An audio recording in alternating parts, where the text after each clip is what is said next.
உங்களுக்கு நிறைய கடன் இருக்கிறது அப்படின்னு நீங்க நினைச்சீங்க அப்படின்னா 5 ரூபாய் நாணயம் அதி முக்கியமான ஒரு நாணயமாகும். இந்த 5 ரூபாய் நாணயங்கள் பித்தளையாக இருக்கும், பித்தளை நிறத்தில் இருக்கும். அது இரும்பு காயினாகவும் இருக்கும். அது வேறு. இது பித்தளை வடிவத்தில் உலோகத்தில் இருக்கக்கூடிய இந்த 5 ரூபாய் நாணயம் மஞ்சள் கலர்ல, அதை எடுத்துக்கோங்க.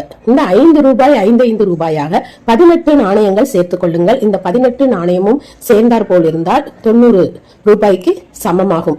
இந்த நாணயங்களை நீங்கள் ஒரு பச்சை துணியில முடிஞ்சிட்டு, அதாவது இந்த 5 ரூபாய் நாணயங்களை 18 நாணயங்களை நீங்கள் உங்களுடைய குலதெய்வ ஆலயத்தில் கொண்டு போய் 5 கிலோ கொள்ளும் இந்த 18 நாணயங்களையும் உங்களுடைய குலதெய்வத்திற்கு கொண்டு போய் சேர்ப்பதினால் உங்கள் வாழ்க்கையில் ஏற்பட்டிருக்கும் அனைத்து பிரச்சனைகளும் தடங்கல்களும் அதனால் நீங்கள் அடைந்த துன்பங்களும் கண்டிப்பாக உங்களை விட்டு ஓடி போய்விடும்.